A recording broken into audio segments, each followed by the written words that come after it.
வணக்கம் நண்பர்களே. இன்றைக்கி நாம் மோர் குழம்பு தான் பார்க்க போகிறோம்.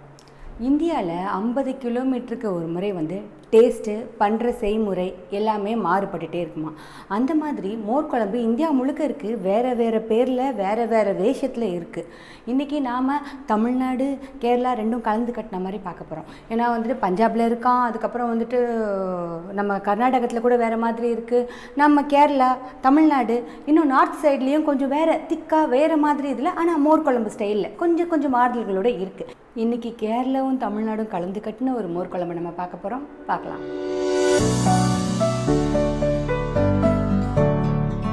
மோர் குழம்புக்கு தேவையான பொருட்கள் இதெல்லாம் தான். இவ்வளோ பொருட்களா அப்படின்னு பயந்துடாதீங்க. இது மட்டும்தான் மோர் குழம்புக்கு. இது வடைக்கு. அது வடை ஏன் வந்துச்சுன்ற கதையை நான் உங்ககிட்ட சொல்லியே ஆகணும். நான் மோர் குழம்பு வெறும் சின்ன வெங்காயம் போட்டு தான் வைப்பேன். அட் டைம்ஸ் வெண்டைக்காய் போட்டு வைப்பேன். ஆனால் ஒரு நாள் திடீர்னு இந்த பட் சார் பண்ண வீடியோவை பார்த்துட்டு அதில் அவர் மசால் வடை போடுவார். எங்கள் வீட்டுக்காருக்கு மசால் வடை பிடிக்கும். அதனால சரி ட்ரை பண்ணலாமேன்னு மசால் வடை போட்டு பண்ணினேன். என் கணவனே கண் கண்ட தெய்வம் அன்னையிலேருந்து இனிமேல் மசால் வடை இல்லாமல் மோர் குழம்பு சாப்பிட மாட்டேன்னு நிற்கிறதால சரி இதையும் செய்கிறேன், அதையும் உங்களுக்கு காட்டுறேன். மோர் குழம்புக்கு தேவையானது சொல்லிடுறேன். சின்ன வெங்காயம் ஒரு 20லேருந்து 25 உரிச்சு வச்சுக்கோங்க. ஒரு 6 to 7 பச்சை மிளகா, அதுக்கப்புறம் இஞ்சி ஒரு அரை துண்டு சின்னதாக வெட்டி வச்சுருக்கேன். இது ஒரு 1.5 ஸ்பூன் கடலைப்பருப்பும் துவரம்பருப்பும் சேர்த்து, ஒரு ஸ்பூன் கடலைப்பருப்பு, அரை ஸ்பூன் துவரம்பருப்பு. ஒரு சிலர் கடலைப்பருப்பு யூஸ் பண்ணுவாங்க, ஒரு சிலர் துவரம்பருப்பு யூஸ் பண்ணுவாங்க. நான் ரெண்டுமே சேர்த்து யூஸ் பண்ணுவேன். அதனால் கடலைப்பருப்பு 1 ஸ்பூன், துவரம்பருப்பு அரை ஸ்பூன், சீரகம் ஒரு 3/4 ஸ்பூன் போட்டுக்கோங்க. அதுக்கப்புறம் ஒரு துண்டு தேங்காய், ஒரு துண்டு, ஒரு பத்தை, இல்லைனா ஒரு சில்லு, எது சொல்கிறாங்களோ எப்படி சொல்லுவீங்களோ அந்த மாதிரி ஒன்று இது பண்ணி வச்சுக்கோங்க. இது மோர். சாதாரணமாக நான் புளிப்பாக மோர் போட மாட்டேன். ஆனால் தயிர் குழம்பு மோர் குழம்பு பண்ண போகிறேன்னா முதல் நாள் நைட் எடுத்து வெளியில் வச்சுருவேன். ஏன்னா எனக்கு கொஞ்சம் புளிப்பாக இருந்தால் தான் பிடிக்குன்றதுனால நான் கொஞ்சம் தண்ணியாகவும் பண்ணுவேன். அதனால் அதுக்கு புளிப்பு தேவைன்றதுனால அப்படி பண்ணுவேன். அதையே நான் மஞ்சத்தூளும் அதுக்கப்புறம் பெருங்காயத்தூளும் போட்டு வச்சுருக்கேன். சரி, நம்ம வடைக்கு தேவையானதும் பார்த்துடலாம். வடைக்கு ஒரு 200 கிராம் கடலைப்பருப்பு நான் ஒரு 4 மணி நேரத்துக்கு மேலே ஊற வச்சுருக்கேன். அதுலேயே கொஞ்சம் சீரகம், சோம்பு போட்டு ஊற வச்சுருக்கேன். அப்புறம் ஒரு 4 காஞ்ச மிளகா, கருவேப்பிலை எடுத்திருக்கேன், கொத்தமல்லி எடுத்திருக்கேன். நான் 3 பச்சை மிளகா தான் எடுத்திருக்கேன், ஏன்னா பசங்க இருக்கிறதுனால காரம் அதிகம் வேணான்னு. அப்புறம் பூண்டு ஒரு 6-7 பல்லு தட்டி வச்சுக்கிட்டேன்.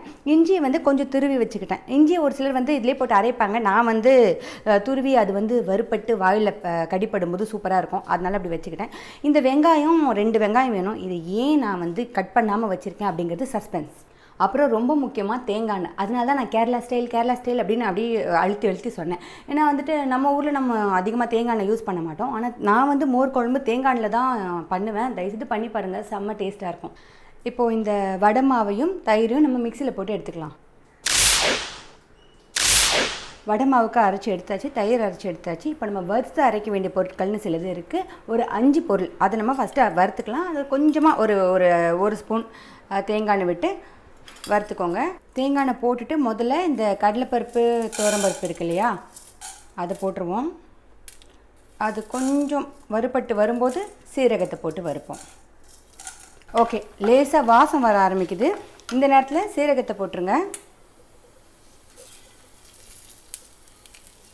சீரகம் பொரிஞ்ச உடனே பச்சை மிளகாயை போட்டுடலாம்.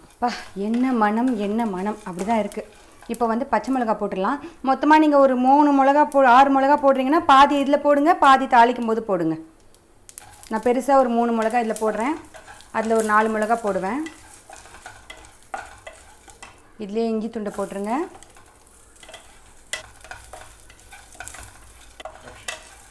கடைசியாக அப்படி தேங்காய் போட்டுட்டு நம்ம ஸ்டவ் ஆஃப் பண்ணிடலாம். இந்த சூட்லேயே தேங்காய் வதங்கினா போதும்.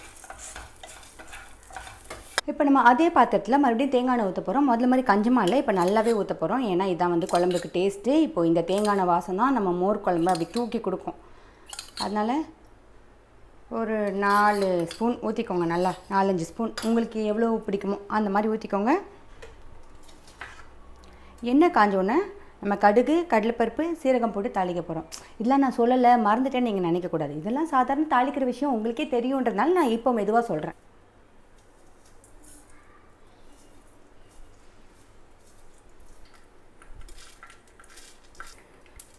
கடுகு லேசாக பொரிய ஆரம்பிச்சோன்னா நம்ம கடலைப்பருப்பு போட்டுக்கலாம். அப்புறம் ஒரு 2 மினிட்ஸில் சீரகம். இதெல்லாம் நம்ம ஏற்கனவே வறுத்து அரைச்சிருக்கோம் தான், இருந்தாலும் தாளிக்கும் போது இதெல்லாம் போட்டோன்னா இன்னும் டேஸ்ட்டு. இப்போ கருவேப்பிலை, அப்புறம் சின்ன வெங்காயம்,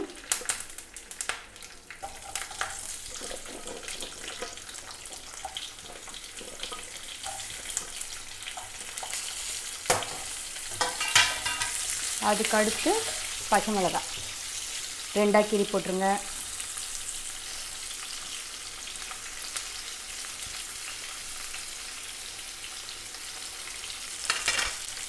போட்டோமா, இந்த ஸ்டேஜில் உப்பு போட்டுக்குவோம்.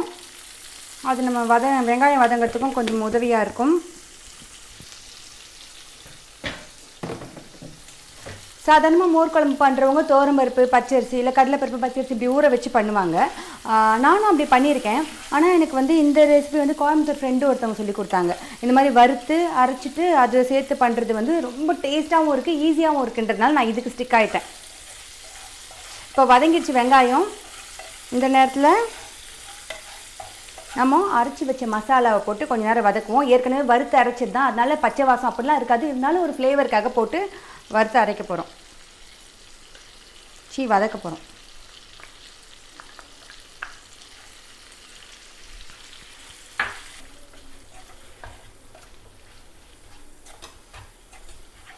இந்த வெங்காயம் போட்டு வதக்கணும்ல, அந்த டைமில் தான் நீங்கள் மோர் குழம்புக்கு போடுற ஏதாவது காய், நம்ம தண்ணி காய்னு சொல்லுவோம்ல, இந்த சொரக்காய் அந்த மாதிரியான காய்கள் போடுறதோ, இல்லை நீங்கள் வெண்டைக்காய் போடுறீங்களோ, அது இந்த வெங்காயத்தோடு சேர்த்து போட்டு வதக்கணும். அது ஒரு ஹாஃப் பாயில் ஆனாலே போதும். இப்போ மிக்ஸி அரைச்சி தண்ணி வச்சுருக்கேன், அதை ஊற்றி லைட்டாக ஒரு கொதிக்க விடும்.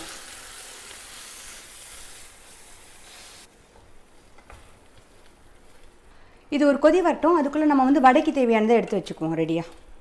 சர்ப்ரைஸ்ன்னு சொன்னேன்ல, அது என்ன தெரியுமா? ஆக்சுவலி இந்த டர்போ சாப்பரை எங்களுக்கு குக் வித் கோமாளியில் கொடுத்தாங்க.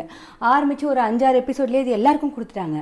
ஆனால் அன்னிலேருந்து இன்றைக்கி வரைக்கும் நான் இதை வச்சு அழகு பார்த்துட்டே இருக்கேன், இன்னும் பண்ணவே இல்லை. சரி, இன்றைக்கி இதில் கட் பண்ணி பார்க்கலாமே அப்படின்னு, சரி உங்கள் கூட சேர்ந்து கட் பண்ணலாமே அப்படின்னு ஒரு ஆசை. அதான் இப்போ தான் நான் ட்ரையே பண்ண போகிறேன். இது எப்படின்னு நமக்கு தெரியல. ஸோ நான் இந்த சாதாரணமாக கையில் இழுத்து கட் பண்ணோம்ல, அந்த மாதிரி ஒரு சாப்பர் வச்சுருந்தேன். எனக்கு அது ரொம்ப பிடிக்கும். சரி, இந்த டர்போ சாப்பர் என்ன பண்ணுதுன்னு பார்ப்போம். அநேகமாக இதில் தான் வெங்காயம் போடணுமா இருக்கும். போட்டுருவோம். இது கரெக்டாக பொடியாக வரணும், இல்லைனா நான் கையில் தான் கட் பண்ணணும்.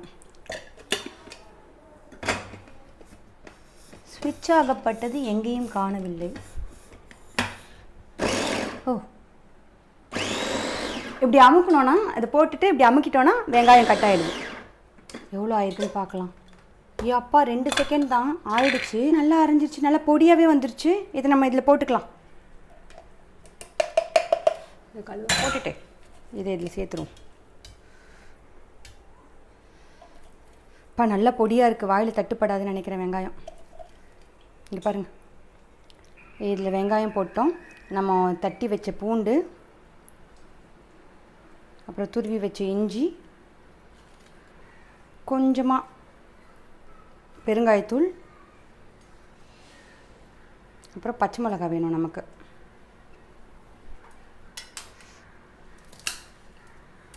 நான் பச்சை மிளகாய் கொஞ்சம் பெருசாக தான் போடுவேன், ஏன்னா இப்போ பசங்களுக்கு எடுத்து வெளியில் போடுறதுக்கு ஈஸியாக இருக்குன்றதுனால நான் கொஞ்சம் பெருசாக போட்டுக்குவேன்.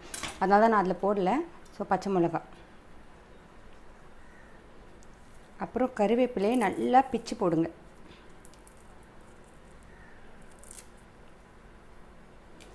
அதுக்கப்புறம் கொத்தமல்லியும் அதே மாதிரி தான்.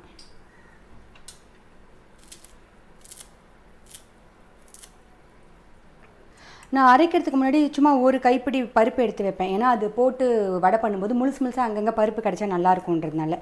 ஏன்னா அரையும் போது எப்படி அரையும்னு சொல்ல முடியாதுல்ல, அதனால் அதையும் சேர்த்துக்குவோம்.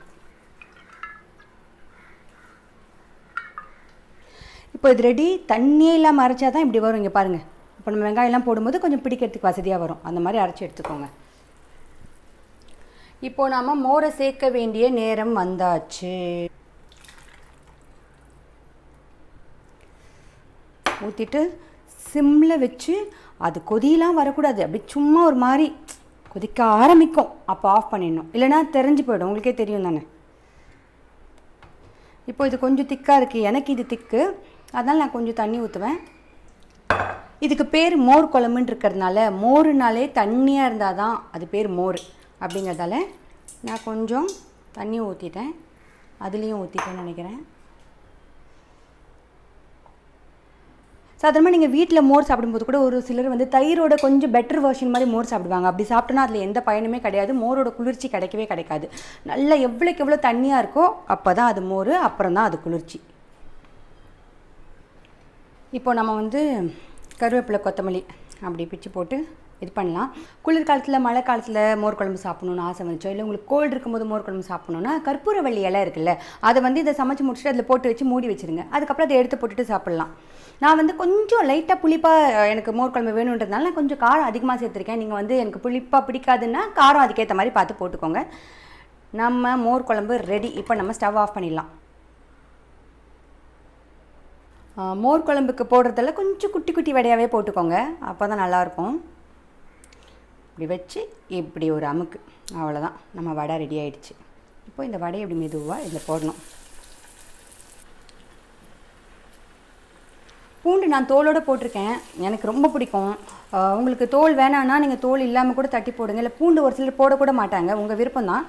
பட் எனக்கு பூண்டு இல்லாமல் எதுவுமே பிடிக்காது. டெஸ்ட் பிட் ஒரு 4 ஓட்டுவோம்.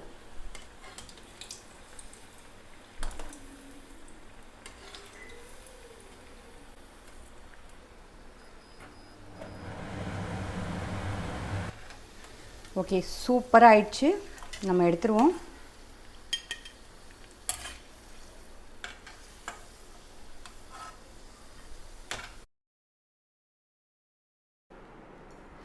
இந்த வடை பார்த்தீங்களா, சூப்பராக இருக்குது.